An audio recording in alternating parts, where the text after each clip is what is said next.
রাসূল পাক সাল্লাল্লাহু আলাইহি সাল্লাম এই রোজার ব্যাপারে অনেক হাদিস বর্ণনা করেছেন। রোজার গুরুত্ব, ফজিলত এবং রোজাদার ব্যক্তির ফজিলত সম্পর্কে রাসূল পাক সাল্লাল্লাহু আলাইহি সাল্লাম অনেক হাদিস বর্ণনা করেছেন। আসেন আমরা রোজার দুই একটি ফজিলত শুনি। হাদিস শরীফে আসছে, রাসূল পাক সাল্লাল্লাহু আলাইহি সাল্লাম ইরশাদ করেন, বুখারী শরীফের 1899 নম্বর হাদিস, মুসলিম শরীফের 1079 নম্বর হাদিস।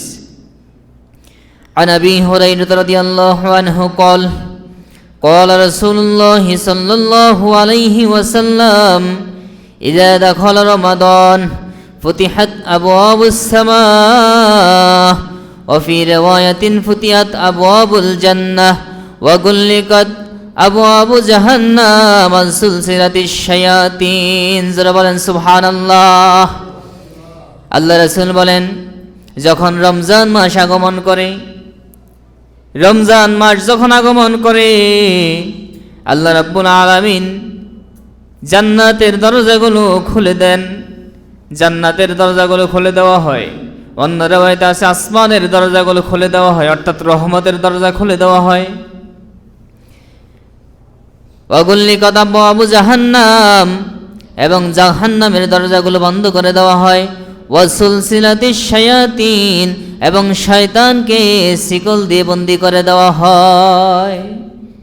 এজন্য রমজান মাসের ফজিলতে, রমজান মাসের বরকতে আল্লাহ গুনার রাস্তাকে বন্ধ করে দেন এবং নেকের রাস্তা, জান্নাতের রাস্তাকে উন্মুক্ত করে দেন। অন্য হাদিসে আসছে, একজন ফেরেশতা রমজান মাস যখন আগমন করে, একজন ফেরেশতা এসে ডাকতে থাকে, ইয়া বাগিয়াল খাইরি আকবিল, হে কল্যাণ প্রার্থনাকারী, হে নেকের কাজ করনেওয়ালা ব্যক্তি, তুমি অগ্রসর হও, তোমার জন্য রমজান মাস এসেছে। আর যে ইয়া বাগিয়া শাররি আকসির, হে পাপ কাজ করনেওয়ালা, গুনাহ কাজ করনেওয়ালা, তুমি নিজেকে ঘটিয়ে নাও, তুমি বিরত থাকো, ক্ষান্ত থাকো, তুমি পিছে হটো। জোরে বলেন সুবহানাল্লাহ। এজন্য রমজান মাস এটি আমলের মাস। রমজান মাস মুমিনের জন্য আমলের মাস, মুমিনের জন্য উত্তম পাথেয় অর্জন করার মাস, মুমিনের জন্য নিজের পরকালীন সম্বল জমা করার মাস। এ মাসে একটি আমল করলে আল্লাহ রাব্বুল আলামিন ওই আমলটাকে 1 গুণ থেকে 70 গুণ পর্যন্ত বৃদ্ধি করে দেয়। যারা বলেন সুবহানাল্লাহ।